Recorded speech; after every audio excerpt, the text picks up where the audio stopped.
બાકી મનસુખભાઈ તો એલફેલ બોલે છે, કોઈ દિવસે મળે તો મારા તરફથી કહી દેજો, જાહેરમાં ડિબેટ અહીંયા જ રાખવા હું તૈયાર છું। એમના 36 વર્ષ થયા રાજનીતિમાં, મારા 36 મહિના થયા। વિધાનસભામાં મેં કેટલી આદિવાસી સમાજની રજૂઆતો કરી છે, કેટલા લોકો માટે મેં બોલ્યો છું, લોકસભામાં એમણે કેટલી આદિવાસી સમાજ માટે અવાજ ઉઠાવ્યો છે। એ જ વાત પર એમનું પાણી આપણે હંમેશા સાંભળીએ છીએ કે ચેતર વસાવા મનસુખ વસાવાની ઉપર બોલે છે અને મનસુખ વસાવા ચેતર વસાવાની વચ્ચે બોલે છે, પરંતુ જો એવું કંઈક થાય કે આ બંને વચ્ચે એક ડિબેટ જ થઈ જાય અને બંનેને એકબીજાને જે બોલવું હોય એ બોલી લે, અને હવે ક્યાંક ને ક્યાંક આવી ચેલેન્જ આપવામાં આવી છે ચેતર વસાવા દ્વારા। શું છે સમગ્ર મામલો, વિગતે ચર્ચા કરીશું। નમસ્કાર, હું છું ઉજ્જવલ અને આપ જોઈ રહ્યા છો નિર્ભય ન્યૂઝ।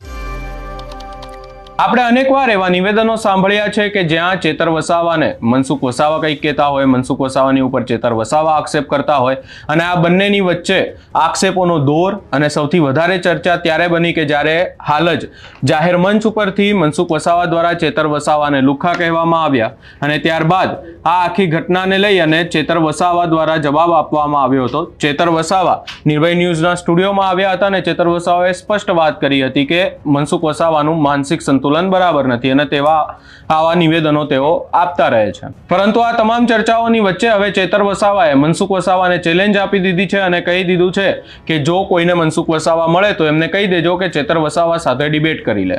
વધુમાં આ સમગ્ર બાબતને લઈ અને ચેતર વસાવા દ્વારા શું કહેવામાં આવ્યું એ સાંભળી લઈએ। હવે આ બાજુના લોકો એના લોકોને ફોન કરે છે, ભાજપ વાળાને, ભાઈ આનું ગોઠવી કાઢો, જવા દો, આને જવા દો, એના ઘરે આ બાજુ આવે છે। વચ્ચે છોટાઉદેપુર વાળાએ આ બાજુ ફોન કર્યા, દાહોદ વાળાએ ફોન કર્યા, આ તાપી વાળાએ કે ભાઈ આને ડેડિયાપાડામાં જવા દો, નહીં તો અહીંયા અમારું પૂરું થઈ જાય। તો આ તાકાત, આ હિંમત એ મારા એકલાની નથી, મારી સામે મારી સાથે મારા સરપંચો છે, મારા જિલ્લા પ્રમુખ છે, મારા ઉપપ્રમુખો છે, મારી ટીમ છે, આ નાના નાના છોકરાઓ જે જુવાનીઓ બધા દોડે છે એમનો સહકાર છે, મારા વડીલોના આશીર્વાદ છે, મારી માતા બહેનોની દુઆ છે, આશીર્વાદ છે, ત્યારે આ તમારો દીકરો આવડી મોટી સરકાર સામે બોલે છે। બાકી પોલીસ એમની, કોર્ટ એમની, કલેક્ટર એમના, એસપી એમના, યંત્ર મંત્ર તંત્ર સર્વત્ર એમનું છે, મારી કોઈ ચાલે નહીં। પણ તમે છો, તમારા આશીર્વાદ છે, તમારો સહકાર છે, તો હું જનતા માટે લડું છું અને કુદરતને પણ પ્રાર્થના કરું છું મને શક્તિ આપે, કોઈનું ખોટું ના કરું, અમારી જનતાનું ન્યાય માટેનું કામ કરું, એ જ વિનંતી કરું છું। પ્રશ્નો ઘણા છે, સમસ્યાઓ ઘણી છે, પણ આવનારા દિવસોમાં ચૂંટણી પણ છે, એ પણ મહત્વની છે। વર્ષોથી ભાજપ ભાજપ ભાજપ ભાજપ કરીને 30 વર્ષ એમને લાવ્યા છે, કોઈ એમણે ઉદ્ધાર કર્યો નથી। અહીંયા બેઠેલા બધા જ નેતાઓને તમે જરા જોતા હશો, વિડીયોમાં હર હંમેશ લોકો માટે અમે લડીએ છીએ, લોકોના પ્રશ્નો અમે રજૂઆત કરતા હોઈએ છીએ, લોકો માટે અવાજ ઉઠાવતા હોઈએ છીએ। અને ભાજપના નેતાઓ તમારા વિસ્તારમાં હશે, એમને વિચારજો, એ કોઈને ધમકાવતા હશે કે ભાઈ તારું ઝૂંપડું નહીં આવવા દે, તારું મીટર કપાવી લઈશ, એ પોલીસની ધમકી આપતા હશે કે પોલીસ મોકલી આપીશ, અમારી સરકાર છે। ઘણા લોકોને, સરપંચોને પણ ડરાવે છે, કેટલાક આગેવાનો ડરાવે છે કે ભાઈ અમારી હાથે રહેજે, બાકી તને આમ નહીં મળશે, બોર નહીં આપવા દે, રોડ નહીં બનાવીશું। ત્યારે એ ભાજપના નેતાઓ જેવું અમારું કામ નથી। અમે સત્તામાં છે એટલે સેવા કરીએ છીએ એવું નથી, સમાજ માટે અમે સત્તાના મોહ નથી રાખતા। જ્યારે સમાજને ક્યાંક પણ હાનિ પહોંચે, અમારા થકી ક્યાંક પણ સમાજને નુકસાન થાય છે એવું લાગશે, એ દિવસે અમે રાજનીતિ પણ છોડવા તૈયાર છે, પણ સમાજને ન્યાય અપાવવા માટે હર હંમેશ અમે લડીશું। સમાજના હિતો ની સામે અમારા વ્યક્તિગત હિતો ક્યારે અમે આગળ નહીં લઈ જઈએ। સમાજના હિતો પહેલા, સમાજનું ઉત્થાન પહેલું, પછી અમારી રાજનીતિ હશે, પછી અમે રાજનીતિ કરીશું। અને આમ આદમી પાર્ટીમાં મહત્વની જવાબદારી છે, ત્યારે આમ આદમી પાર્ટીએ પણ ચોખ્ખું કીધું છે કે આદિવાસીઓના જે બંધારણીય અધિકારો આજ દિન સુધી નથી લાગુ થયા, આપણી સરકાર આવશે લાગુ કરીશું। ટ્રાઇબલ એડવાઇઝરી કમિટી આદિવાસીની બનાવીશું। વન અધિકાર અધિનિયમ અંતર્ગત જે પણ લોકોની સનતો બાકી છે એમને સનતો પણ આપીશું। શક્ય બનશે, એક બાજુ ઉકાઈ છે, એક બાજુ નર્મદા છે, એ ડેમોનું પાણી પણ આ વિસ્તારને મળે એવું કરીશું। આ વિસ્તારમાં 505 આપણા જિલ્લાના શિક્ષકોની જગ્યાઓ ખાલી છે, આવનારા દિવસોમાં એ ભરવાનું કામ પણ થશે। 181 ગામની પ્રાથમિક શાળાઓ નથી, એ બનાવવાનું કામ પણ અમે કરીશું।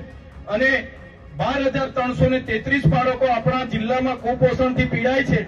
આ વ્યવસ્થાના કારણે એ બાળકોને કઈ રીતના બહાર કાઢવાના એના માટે પણ અમે વિચારીએ છીએ, પ્રયાસો કરીશું.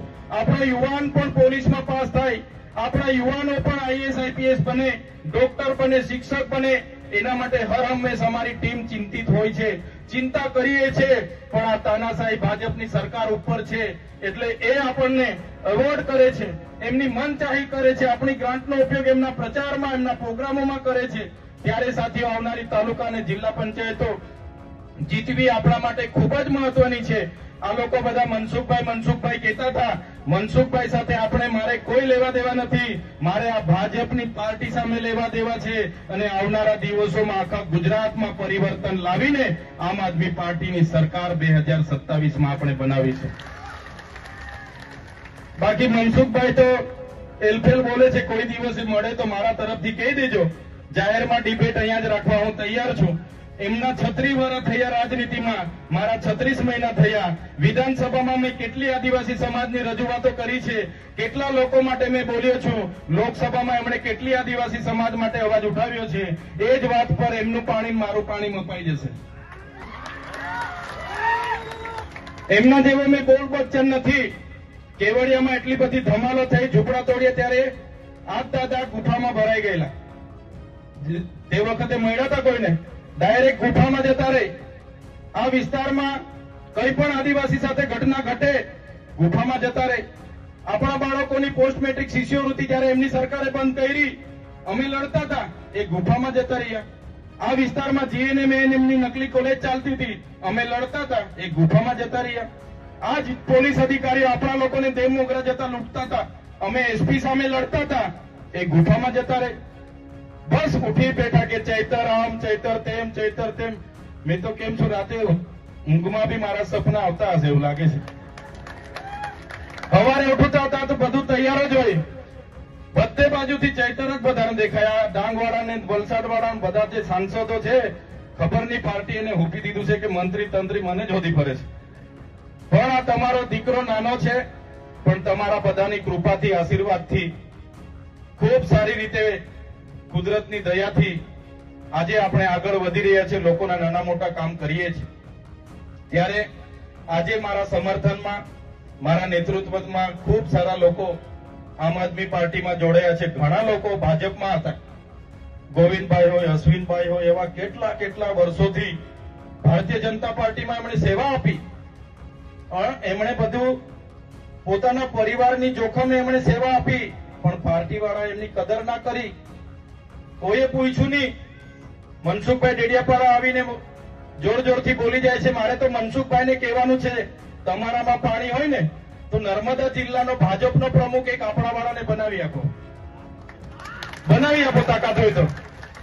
પાર્ટીમાં રજૂઆત કરો કે ભાઈ આદિવાસી જિલ્લો છે, ભાજપનો જિલ્લો પ્રમુખ આદિવાસી જ હોવો જોઈએ એવી માંગ કરો. જોઉં છું પાર્ટીમાં તમારી કેટલી હેસિયત છે, ખબર પડી જાય પાર્ટી વાળા કેટલું તમારું સાંભળે છે. આ ચૈતર વસાવા પર 14 જિલ્લા છે, 14 જિલ્લાના કોણ પ્રમુખ બનશે ને વિધાનસભા કોણ લડશે, જિલ્લા પંચાયત કોણ લડશે ને તાલુકા પંચાયત કોણ લડશે, એ ચૈતર વસાવા નક્કી કરે છે. ચૈતર વસાવા 12 લોકસભા સંભાળું છું, 44 વિધાનસભા સંભાળું છું. આવનારી વિધાનસભામાં 44 વિધાનસભામાંથી 27 થી 28 ધારાસભ્ય ચૈતરભાઈની નેતૃત્વમાં વિધાનસભામાં જવા. માન્ય કેજરીવાલ સાહેબે મને કહી દીધું, માન્ય ભગવત માન સાહેબે કીધું, ઈસુદાન ગઢવીએ કીધું, મને ગોપાલભાઈએ કીધું, ચૈતરભાઈ તમે તમારા વિસ્તારમાં આમ આદમી પાર્ટીને મજબૂત કરો. દિલ્હીની ટીમ તમારી સાથે છે. કેજરીવાલ સાહેબે અખિલેશભાઈ ત્રિપાઠીને અને એમના ટીમને મારી સાથે મોકલ્યા છે. રાત દિવસ આપણા લોકોની સેવા કરવા માટે એ લોકો પણ તત્પર છે. ત્યારે સાથીઓ, આજનો સમય આપણા માટે ખૂબ જ મહત્વનો છે. એક બાજુ આપણી અનામત છીનવાઈ રહી છે. શિક્ષણમાં જે અનામત હતી બંધારણના આર્ટિકલ 335 અંતર્ગત, એમાં પણ 40% માર્ક ફરજિયાત લાવવાનું નક્કી કરીને આપણો કોટો છીનવાઈ રહ્યો છે. જંગલની જમીનો આજ દિન સુધી મળતી નથી. સામે નર્મદા છે, પણ નર્મદાનું પાણી નથી મળતું.